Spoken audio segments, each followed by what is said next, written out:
Welcome. I'm Brother Eric Jon Phelps, Biblical Truth and History and Prophecy, coming to you today, this beautiful 28th day of October, and this broadcast is for white men.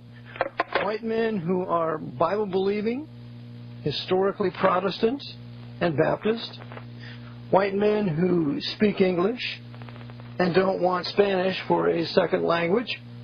Although we do speak other languages, we have our civic language for our nation, have designated that to be English.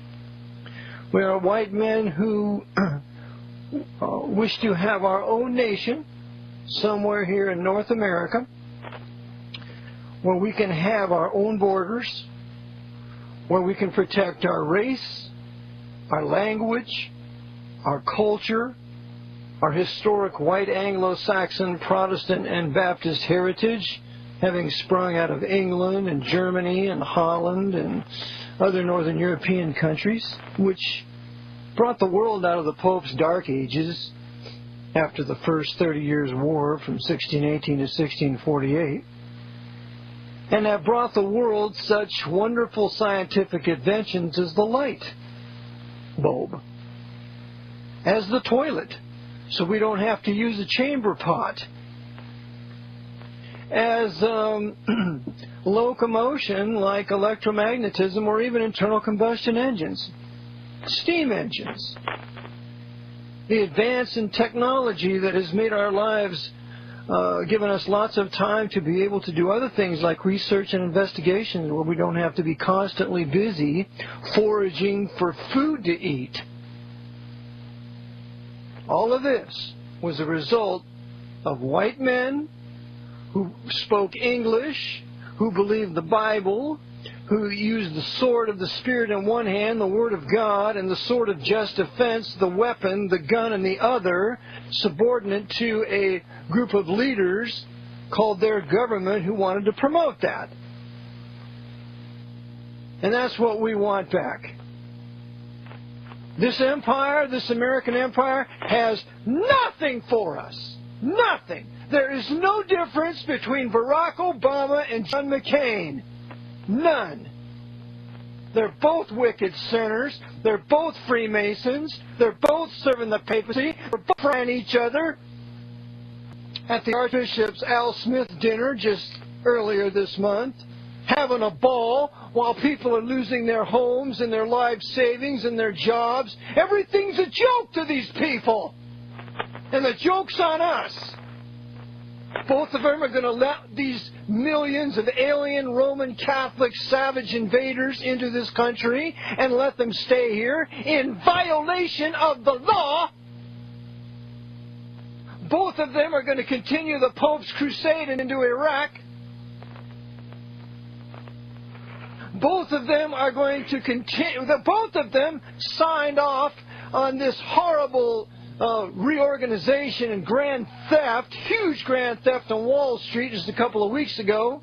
I tell you this, if there was any difference between those two, one of them would have said, well, I'm not going along with this. If Barack Obama wants change, if he wants something different, don't you think he would have said, I'm not going along with this? The only difference between him and McCain is McCain's learned how to lie a little bit longer than Barack, but I'm sure Barack will catch up to him. Let's wake up, white men. And another thing, I'm more convinced than ever that John McCain is going to be our next military dictator, our next Holy Roman Emperor here. In the Pope's Holy Roman 14th Amendment, corporate fascist, socialist communist empire established on July 28, 1868, with the declaration of the ratification of the 14th Amendment. John McCain is going to be the next emperor. You know how we know? Because John McCain was sitting at the right hand of God there at St. Patrick's Cathedral at the Al Smith dinner. Edward Cardinal Egan. That's who he thinks he is. Egan thinks he's the ambassador of God over there in Rome, the Pope. Did you know, Roman Catholics, that the Pope thinks he is God on earth? And therefore all of his archbishops and cardinals are representative of God. And so, yes, McCain was at the right hand of Cardinal Egan at the Al Smith dinner. Just like George W. Bush, Skull and Bones George W. Bush, was at the right hand of Cardinal Egan in 2000 at the Al Smith dinner when Al Gore was on the left. Just like in 1960, John F. Kennedy was at the right hand of Cardinal Spellman, and Richard Nixon was on the left-hand side. If we are to learn anything from these pictures, from the history of this dinner, it is John McCain's turn to go to the Jesuit Andrew White House, where he can administer this country for the Pope, just like Bush and Clinton and Reagan and Carter and Nixon and Johnson and Ford and all those other sinners. There is no difference between the political parties except Tweedledee and Tweedledum. Don't you give me your propaganda, Fox News Network, or you, CNN Network, you propagandizers, liars. And that's how you make your living, telling lies, deceiving the simple in heart. We're too busy working and slaving away every day, trying to make a living so they can come and feed their children and have a warm place to sleep, and they don't have the time to dig out all these facts which are absolutely ignorant who dare to call themselves Americans. That's why we need our own state. It's time for Pennsylvania to secede. We don't need Washington anymore. We don't need Rome on the Potomac. We don't need the Archbishop of New York. We are going to secede our own state, and then for the blacks in our nation, the blacks may have their own portion of Pennsylvania. They can have their own nation. The vast majority of blacks want their own country. Give them their own country! You say you're a black nationalist? Absolutely I am, because nationalism is biblical. You're a white nationalist? Absolutely I am. Nationalism is biblical. Diversity is perversity. Michael Savage is absolutely right on that point. A nation is a race of people with a specific language, with a common heritage, living on specific geographical boundaries. That is what a nation is, and America is no longer a nation. It is an empire, just as Rome was, and it's going to fall just as Rome did. This is Brother Eric Jon Phelps, Biblical Truth and History and Prophecy. I trust you're enjoying the broadcast today. I have with me my guest, Brother Darryl Eberhart, but I want to say a few more things and then we will continue on. In the providence of God, I came across today a couple more men who were Knights of Malta. Robert Zoellick, Zoellick. Robert Zoellick. You know who Robert Zoellick is? We should know who he is by the power that he wields. Why, he was appointed by that papal slave, George W. Bush, that bonesman and Freemason, that papal slave that he is. He was appointed to head the World Bank. Robert Zoellick, heading the World Bank, Knight of Malta. Hey, Lindsey Williams, I want to tell you something now. Remember, you're telling all of us that it's the World Bank behind the oil crisis and behind the manipulation of the prices? Hey, well, Lindsey, this guy right here, Robert Zoellick, he's a Knight of Malta. Why don't you tell us about him, Lindsey? You supposed Baptist preacher, if you are a Baptist preacher, you will tell the truth no matter what it costs you. And the men you've been talking to, the men who said you're backing McCain, the men who said we're going to drop oil to $50 to $60 a barrel, exactly what has happened. Why don't you tell us these men are Knights of Malta? Robert Zoellick, Knight of Malta, head of the World Bank. Let's go to another one.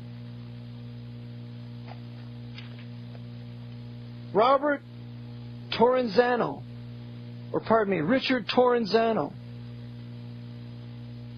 Richard Torrenzano, Knight of Malta. You know what he is? Well, he's a spokesman for the New York Stock Exchange. My.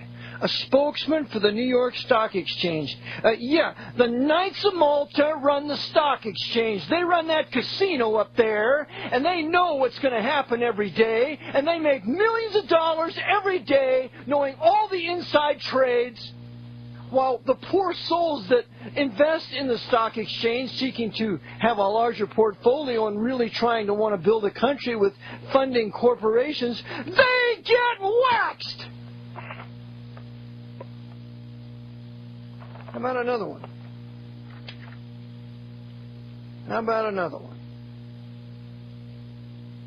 Here's John Robert Bolton. He was at the UN, a representative of the UN for the U.S. He's a Knight of Malta. But look what also he's involved with. The Jewish Institute for National Security Affairs, JINSA. Gee, do you think there's a connection between the Knights of Malta and this Jewish Institute for National Security Affairs, as well as the World Jewish Congress? Do you think the Knights of Malta have anything to do with those Jewish organizations? They run them. Let's look at another one. Edward L. Hennessy,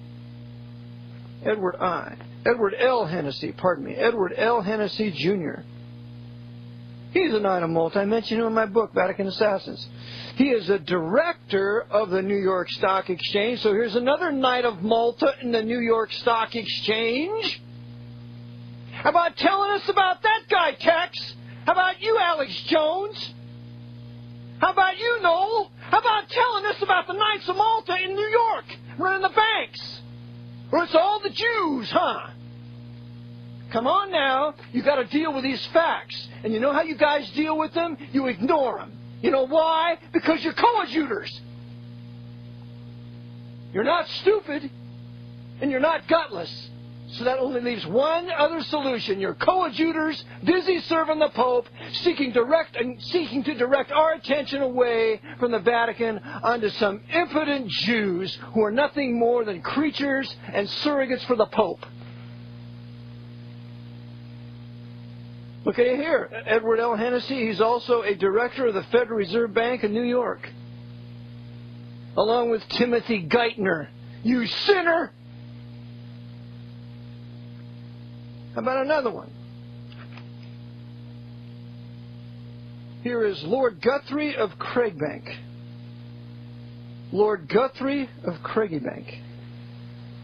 He's a Knight of Malta. Now look at where he's from. Lord Guthrie, Guthrie of Craigbank. He was a representative to the Trilateral Commission from guess where? From N.M. Rothschild and Sons. Here's a Knight of Malta working for Nathan M. Rothschild and Sons, really running it, and he was a representative to the Trilateral Commission. Yeah, that's right. All the Rothschild interests are controlled directly or indirectly by the Knights of Malta, and just look up Lord Guthrie if you don't believe me. The Rothschilds are the Pope's court Jews, at the best of keepers of the Pope's Vatican treasury. And one more. Edwin J. Fulner, Knight of Malta, president of Heritage Foundation. He was the founder of it, actually, financed by Richard Mellon Scaife out of Pittsburgh. There's another Roman Catholic Knight of Malta. But look here.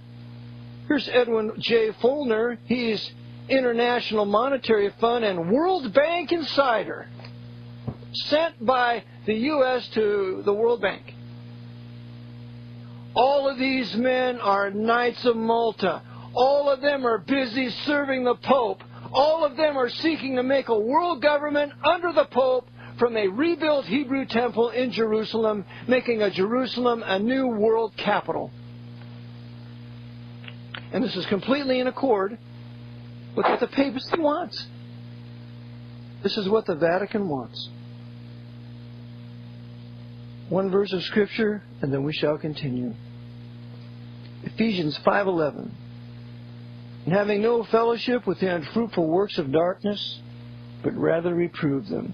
The purpose for this ministry, the purpose for this broadcast, is to reprove, to bring to light the unfruitful works of darkness which the papacy and anybody else, which ultimately will be traced to them, is engaged in, that we might know what to do. And thus I have my guest with me today, Brother Darryl Eberhart. Welcome, Darryl, to the program. Hi, Brother Eric. Good to be on with you again. And I'd like, as I always do anymore when I'm on air, is ask the listeners during the half-hour break to grab a pen or pencil and some paper, because I've got some information, some updated prices and stuff of books. Also, I found out where you can get Roman Catholicism by Lorraine Bettner without having to order it via the mail. I want to read one Bible verse, and I've been doing this one a lot lately. It's in Luke 4, verse 4. And Jesus answered to him, and he's having a conversation with Lucifer, Satan, by the way, in this passage here. And Jesus answered him, saying, It is written that man shall not live by bread alone, but by every word of God. And how can we live by every word of God if we don't read the whole Bible? So I just want to emphasize to everyone, giving them my personal testimony, that about 15 years ago I started doing that, reading from Genesis in the Old Testament to Revelation in the New Testament, the last book in the New Testament, each year. Something I am ashamed that I didn't start about over 50 years ago, but about 15 years ago I started doing that, and I would urge everyone to do that, because we're in the sad shape we're in this country today, because most people who call themselves Christians are biblically illiterate. And what a crying shame that, Brother Eric, as you know, the price that was paid by men like William Tyndale and others to get the Bible printed and trying to distribute it, when Papal Rome had hits put out on men like William Tyndale and murdered anybody that was caught even in possession of, not to mention distributing or printing up the Holy Bible. And I think that's important. I want to read a quote, because later, if we have time, Brother Eric, I'd like to talk a little bit about Oscar Romero. That's one of the many newsletters that I had up on my website several years ago at 106 that, got knocked out because I used a few Seventh-day Adventist quotes and recommended a few books by Seventh-day Adventists. And no, I'm not a Seventh-day Adventist. Let me read this quote here, because it ties in with a lot that's gone on in Latin America. Any people have really suffered under the Roman Catholic Church. It's been the poor people in Europe and those in Latin America. This is a quote by, and I probably got it out of your book probably at one time, Eric, is Emanuel M. Josephson in 1968 said this about the Jesuits and their propensity for backing revolutionary movements and always having their people in it. As a matter of fact, I'm going to give two quotes. The first one here is by Josephson.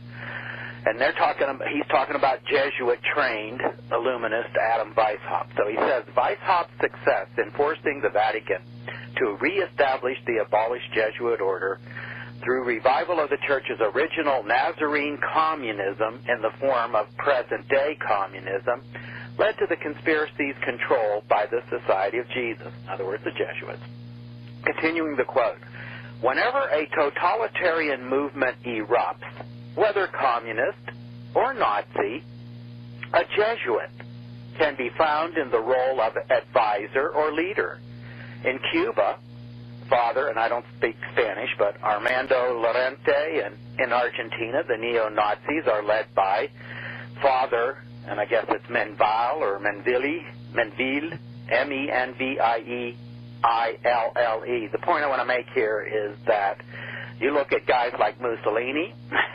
One of his top advisors was a Jesuit named Pietro Tacci Venturi. Hitler put into power by a Roman Catholic Knight of Malta named Franz von Papen, and the Monsignor Koss, who I believe was a Jesuit, who was the head of the Roman Catholic Centrum Party. These guys are always either backing the dictators Roman Catholic dictators especially, or they actually, as Monsignor Tiso, the Jesuit, they put them in the actual position of running the country, as Slovakia, as you mentioned in your excellent book, Vatican Assassins, the first country that started shipping not only Jews, but Protestants to the death camps. As you know, Eric, I just recently picked up the book The Jesuits by Malachi Martin. I'm not recommending it to anyone yet because I haven't read hardly any of it. But there's an interesting little quote here about Nicaragua on page 63 of Malachi Martin, his book The Jesuits, and here's what it says.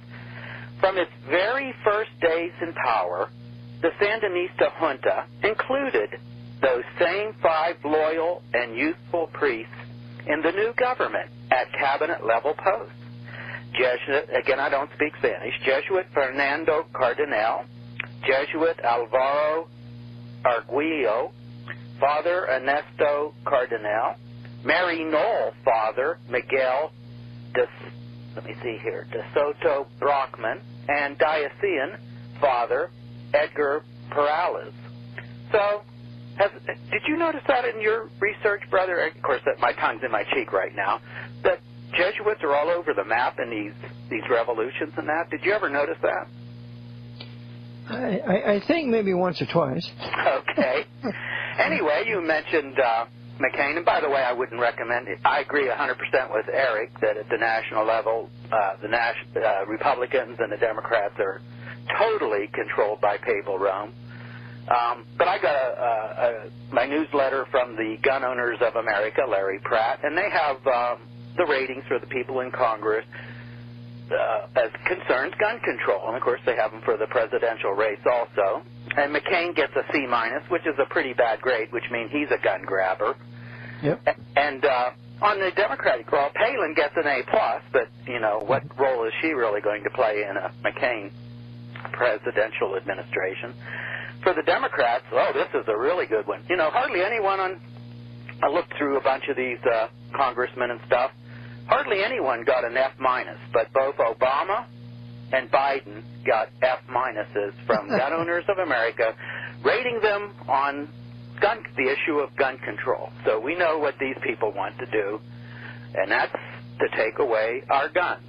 So, again, I'm not recommending who anyone should vote for. I'm just letting them know at the top levels we don't have a choice and haven't had a choice for quite a while. Sounds like we might have a break coming up soon, Brother Eric, but by the way, before it starts, I guest hosted Greg Szymanski's broadcast last Thursday, and since you mentioned Tex Mars, I threw out a challenge to Tex Mars, not that he would be listening, but hoping that one of his listeners was, and that he would, I'll finish that up thought whenever we get back from the break. Okay. There's Jon Phelps, Biblical Truth and History and Prophecy, with guest today, Darryl Eberhart, and we shall return after the station identification.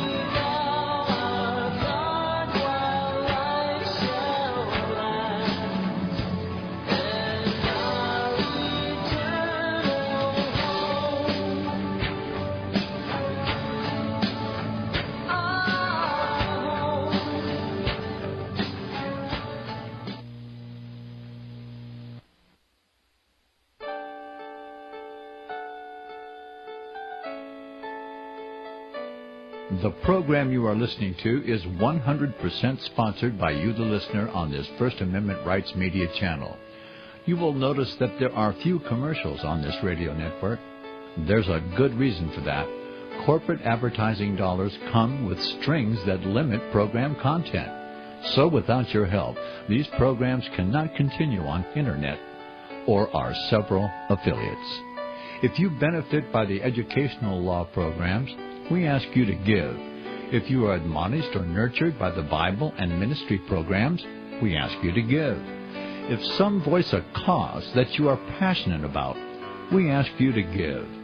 If you believe in any of these, we ask you to support them as you would a missionary on a continual basis, as if giving a tithe for missionary radio. These programs are not commercially viable and must be supported by those faithful to the cause of truth. Look for the button to sponsor your favorite programs at our listen and schedule pages on the Internet. Then, when you subscribe, we will send you the last quarterly MP3 CD of that program immediately, and continue to do so with each new quarter. We will also give you unlimited archive access to all of our programs. We're asking you to give much less than a tithe, so that you may also send support directly to a particular program host, cause, and anywhere else the Spirit may lead you. Do all to the glory of our God and Creator, for His holy nation, the only kingdom that will last forever. Thank you for listening.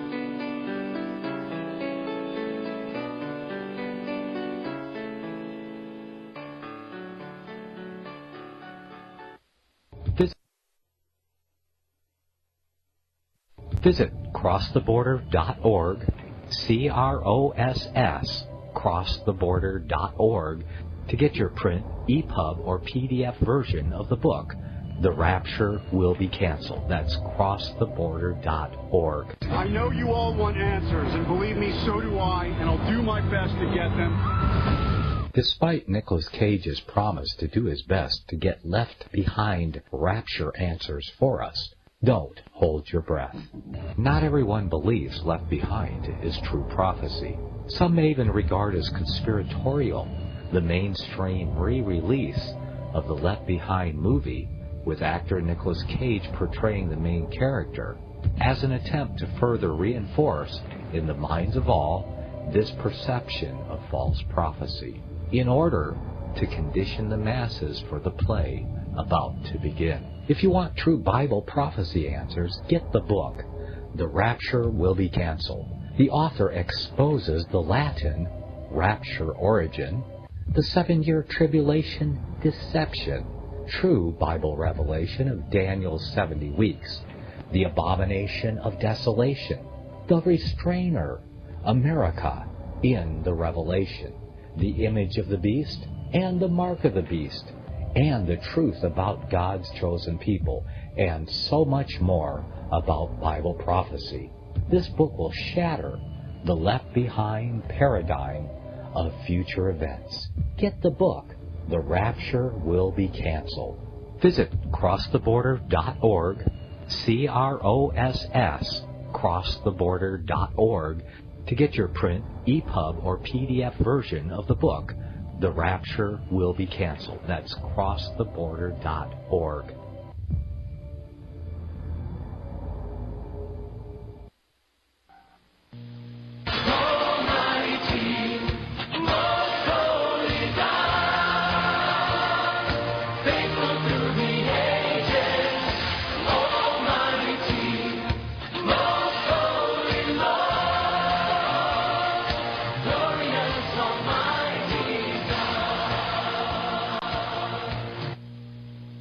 Brother Jon Phelps, Biblical Truth and History and Prophecy. We're back for the second half.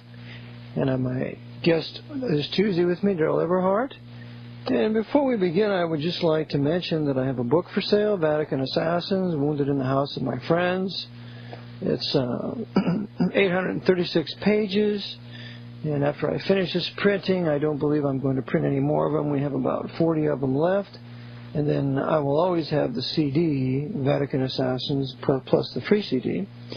And then I have my PowerPoint, which I have extended to nearly 500 slides because I wanted to thoroughly document in chronological order the events, dates, places, and names of the signing over of the Temple Mount to the papacy, so that any of you who don't believe it can have first-hand proof. You can consult the very newspapers and the investigative journalists that reported it, and I have it there on my PowerPoint, culminating in the traitor, Shimon Peres, who, for the Oslo Accord, which included the provision of signing over the holy sites of the Old City to the Pope, he was given the Nobel Peace Prize in 1994. So it's all going to be there on the PowerPoint.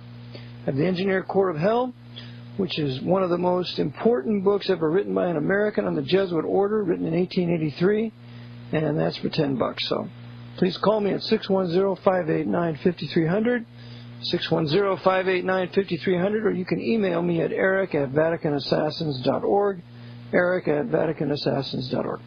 Hey, Brother Darryl. Yeah, just before we went to break, I had mentioned I guest hosted Greg Szymanski's broadcast on last Thursday.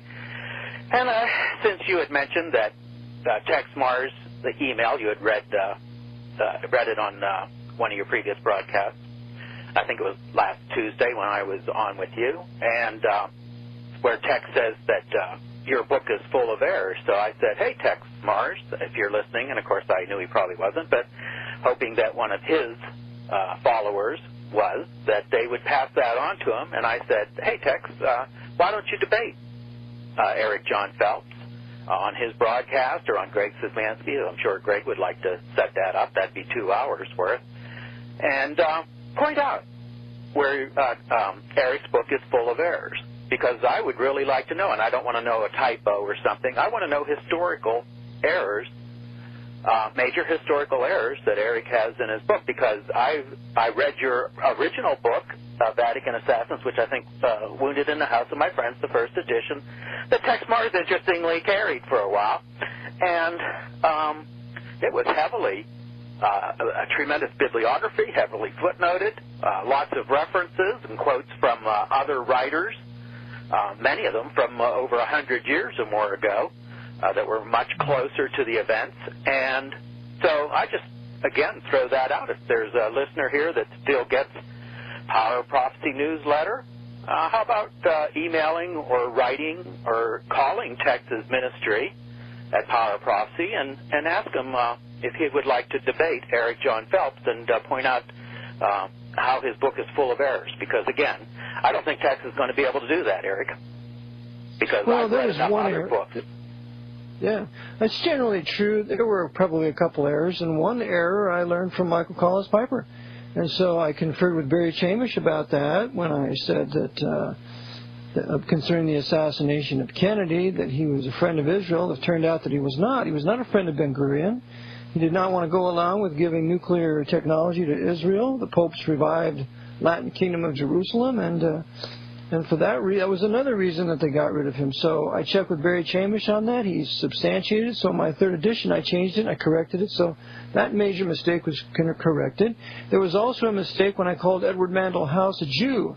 Edward Mandell House was no Jew. He was Dutch and English. He was a white Gentile. So I have that page in my book that I have made right in the front of the book. So when people can turn into it, they see my first errata, and they can make a note of that on other pages. So there were a few mistakes, but I've tried my best to correct them. And if there are others, I am open to correction also, because I am nothing. The theme, the story is everything, and it will take a host of devoted and hardworking men to put the rest of these facts together so we have a clear picture of exactly what's happening. Well, I'm going to tell you, I don't think that was a major error, Michael Collins Piper's additional reason, because you covered the major reasons, and they could have easily, through their people in the FBI and the Atomic Energy Commission and the CIA, made sure that Israel got those secrets whether Kennedy lived or not. And they could have, so again, I don't see that as a major one. I see the major reasons that John Kennedy was killed was because he, number one, crossed the Roman Catholic Church. He dissed them, as some people like to say, showed them disrespect by refusing, wasn't it Cardinal, Spellman, refusing to allow him to do Mass, perform Mass in the White House. But he betrayed the Mafia, which is tied right in with the Vatican, they figured he owed them for, West Virginia and Illinois, that they helped ensure that would vote for him. But I think the main reason was, number one, disrespecting the Roman Catholic Church and not being a good little slave worker for them. But number two is he was going after the intelligence community, especially the Central Intelligence Agency. He and Bobby were gone after organized crime. But to fire Alan Dulles, whom you have reported was a Knight of Malta and a high-level Freemason. They fired General Charles Cobble, They were getting ready to transfer black operations, covert operations from the CIA to the Pentagon, where it would be exclusively belonging to the Pentagon, and all printing out money outside of the Federal Reserve. He did about 4 or 5 things, Eric, that I think far greater than what Michael Collins Piper put forward. Those other reasons any one of them would have gotten a president murdered.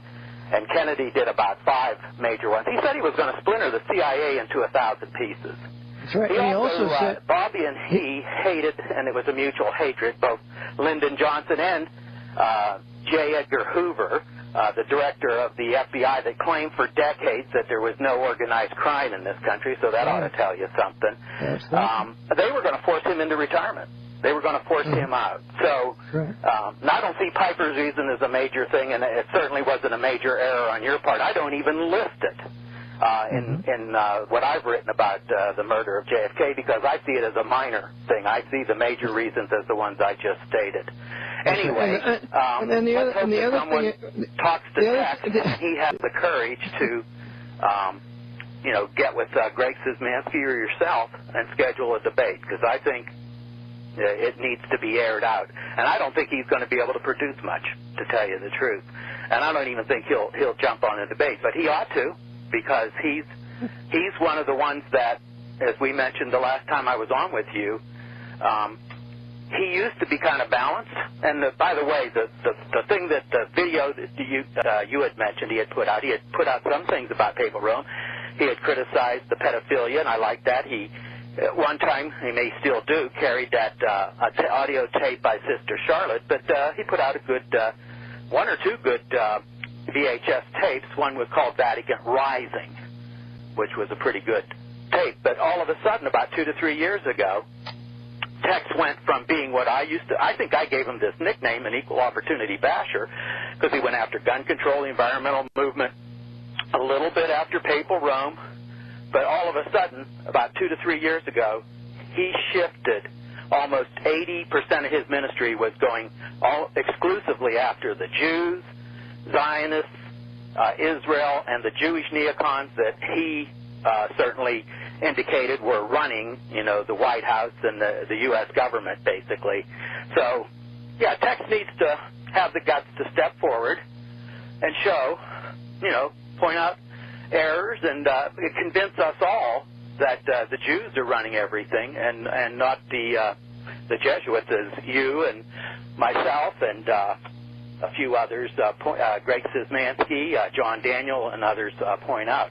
By the way, if folks are interested, I've written about 4 articles that deal with this is it the Jews or the Papal Rome, Jesuit-controlled Papal Rome, I should say. They're running everything. I've got I think it's about 54 multiple-choice quiz.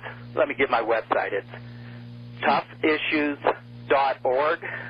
Tough Issues, issues is plural, ISSUES.org. And so just click on, I think I've got about 40 articles up there right now. I once had 106, but click on multiple choice quiz. You'll find there's about, like I said, either 52 or 54 multiple choice questions that deals with this issue. Is it the Jews, or is it the Jews, the Zionists, and Jewish neocons in Israel running the world, or is it Jesuit-controlled Papal Rome? I've got an article up there, about 8 or 9 pages, on the protocols of the learned elders of Zion, which Tex Mars, to the best of my knowledge, has been for at least 2 years, and I believe still sells out of his ministry, Power of Prophecy, a nice Jesuit work. It wasn't done by Jews. That's right. I analyze the protocols. Darryl, I analyze the protocols. You brought this out in your book, a satire against the Jesuits in France. The third one is the real controllers. I think that's one of the earlier ones I wrote about that, who's really running the world. And the other one is, it is simply amazing. You'll find it just labeled simply amazing. So if you look, dear listener, if you believe the Jews are running everything, check those out. And also, I've got one up on my website called Bloody Hands. Take a look at that and see if it's the Jews that were running around killing everybody, or was it Roman Catholic crusaders who even went into southern France. and killed just about every Bible-believing Christian. They were called the Albigensian Christians. They weren't Manichaeans. They weren't heretics. They were just simple Bible-believing Christians that were murdered and slaughtered by professional armies, including guys who had come back from the Crusades in the Middle East. So that's right. I think that issue really needs to be brought out, because there's a certain element in the alternative media that is certainly blaming everything on the Jews. And if you'll read Bloody Hands, you'll find out that the biggest murderer of Jews, Bible-believing Christians, Orthodox Christians, Protestants, has been the Roman Catholic Church, or as I say now more correctly, Jesuit-controlled Papal Rome.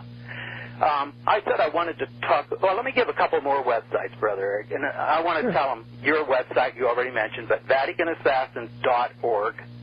Assassins is plural. VaticanAssassins.org. You've got a ton of great articles up on your website. I'd urge them to read that. But especially when they go up there, on your homepage, on the top left, you have Order Book. And that tells them how they can get your, I think it's 1,836-page, updated 3rd edition CD-ROM in PDF format. I'm going by memory here. I think you've got 760 portraits and photos and stuff in it. Mm-hmm.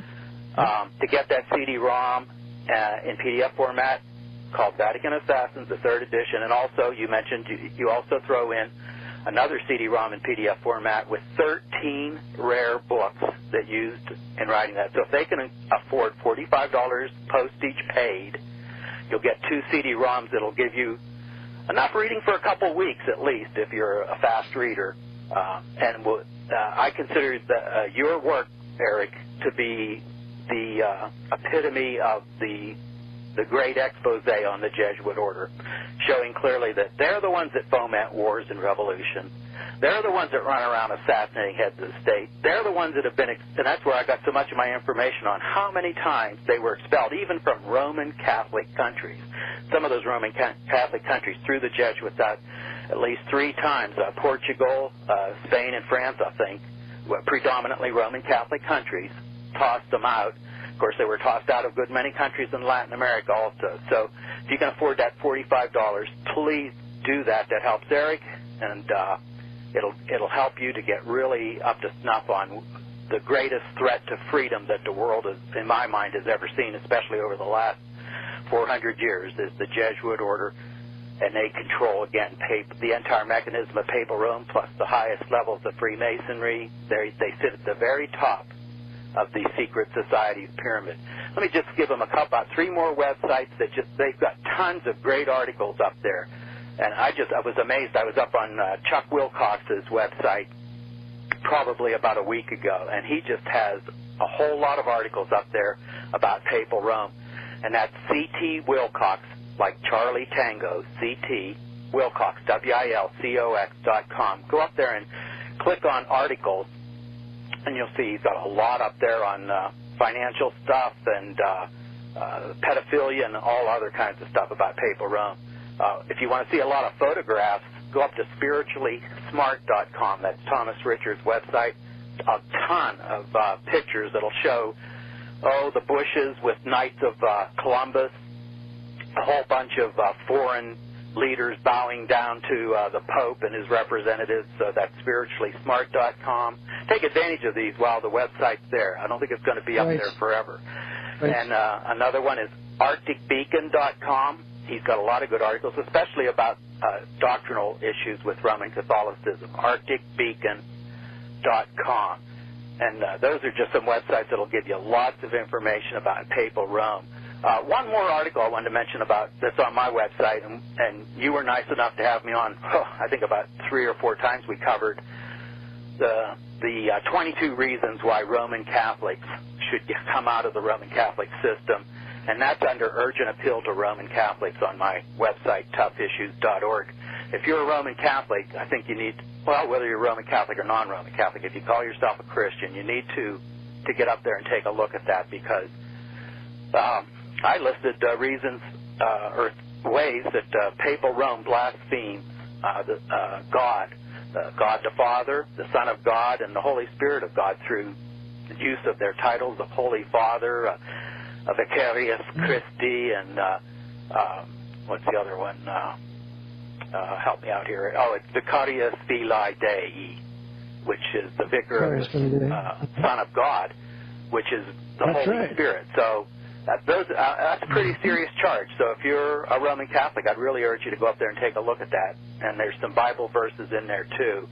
And I know Eric and I and some others are hoping that many Roman Catholics will be liberated from that system, come out of it, as they're told to do in Revelation 18:4. And we covered, Brother Eric, before. If they'll read, from, say, about Revelation chapters 13 through 17, especially, and part of 18, they're going to see that their church, Papal Rome, is clearly identified as the entity that God is telling in Revelation 18:4 is people to come out of it, come out of her. And again, it sits on 7 hills, drunk with the blood of the saints. Take a look at the Inquisition. I had mentioned earlier that I wanted to mention about a couple items that I had mentioned before that people could get, and I had given them an address. Well, now when I was down at Barnes & Noble a couple days ago, I checked to see if they had Roman Catholicism by Lorraine Bettner, and they sure do. So if you have a local Barnes & Noble, you can go down there and buy Roman Catholicism by Lorraine Bettner, Boettner, for $12.99, I believe is what they told me. And they had to order it from their warehouse, but they do carry it. So while they carry it, I'd urge you, whether you're a Catholic or a non-Catholic, you need to have this book and then share it with other Roman Catholics, because Bettner sits down in a very calm and cool manner and just compares Scripture with the unscriptural doctrines and practices of the Roman Catholic Church. It's a pretty good-sized book, and they have the same paperback version that I have. It's originally put out in 1962, and I'm looking here to see how many pages. It's 400 and looks like 64 pages, and it's got a good subject index in the back, which I always like in a book. I also talked to Richard Bennett. He's the one that has the DVD, The Inquisition, 605 years of papal torture and death. It's 58 minutes long. I had, on a number of recent broadcasts, mentioned that he sells it for $6 postage paid. Well, with the increase in postage and that, he's raised that to $8. That's still a great deal for a 58, very professionally made DVD called The Inquisition that he allows you to make copies of. So it's $8 postage paid, and you can find out how to get that by going up on BereanBeacon.org. Berean like the Bereans in the Bible, Berean, beacon.org. He also, as I mentioned, he has a lot of articles up there, especially dealing with Roman Catholic doctrine. But I think it's kind of important, Brother Eric, that they know about the Inquisition. And by the way, the last third of that DVD deals with that horrible, pretty much forgotten, as Greg Szymanski says, the forgotten Holocaust that occurred in World War II in Croatia. And so you can see he has a lot of photographs, and that from that Holocaust, I call it a religious genocide that was perpetrated by two, basically organized, choreographed by two Roman Catholic monsignors who were in archbishop positions in Zagreb and Sarajevo, respectively, Aloysius Stepanich and Ivan Saric. And these two butchers organized that Holocaust that took the lives of up to 1 million innocent Serb Orthodox Christian men, women, and children, simply because they were not Roman Catholic. It included forced conversion. Of course, then to make sure that they didn't change their mind, they would slit their throats immediately after they converted to Catholicism. But the majority of the Serb Orthodox Christians refused to convert. Many of them died before they even made it to the camps, but the camps, interestingly, were run frequently by Franciscan priests, monks, and friars. One of them got the interesting name of King of the Cutthroats because of so many throats that he slit in one night. But these Franciscan priests, monks, and friars often led, and if they weren't the actual leaders, military leaders, the killer Ustashi squads, they were right along as advisors, participating in and advising them how to torture these people. And they, in the end of the 20th century there, 1941 to 1945, they were not content just to murder these innocent Serb Orthodox Christian men, women, and children. But they tortured most of them brutally before murdering them. They skinned people alive. They buried people alive. They burned people alive. They impaled children alive on sharpened stakes in the ground. They cut babies out of mothers' wombs. They crucified Orthodox priests to wooden doors. And some things I can't even describe over the air. Often, as I said, either led by or... That's right. Monks and friars. Sure. Manhattan called it the Vatican Holocaust, and that's why I think it's critical that people don't get this idea. And some Catholics try to backpedal and say, "Oh, all that stuff about burning people at the stake, that was 1,000 years ago." No, the Inquisition ran to 1808. As a matter of fact, some of Napoleon's troops, when they went into Madrid, I think it was a Dominican fortress or that, but whenever they broke into it, the monks denied that there were any torture chambers or anything, and I think the one military officer had them pour water or something on the floor, and where it seeped down, they lifted it up and sure enough found a whole bunch of people down. In 1808, I believe it was, people were still being tortured by the Roman Catholic Church under their Inquisition. They cried and whined when it was taken away from them.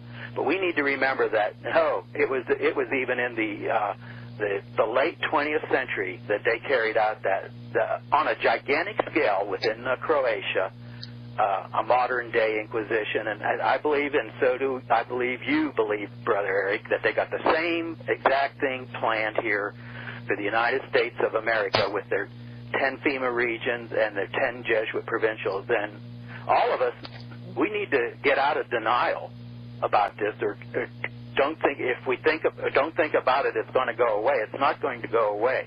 These people are clearly running our country. They control the top levels of the international intelligence community, especially the Brits in the United States and the KGB, which became the FSB, and what was the other thing, Eric, they became? SVR, overseas. That other acronym. Anyway, SVR. Are you there, Eric? Yeah, can you hear me, Darryl? I don't hear Eric. I hope we're still on. Can you hear me? Anyway, we didn't get a chance to talk about Oscar Romero.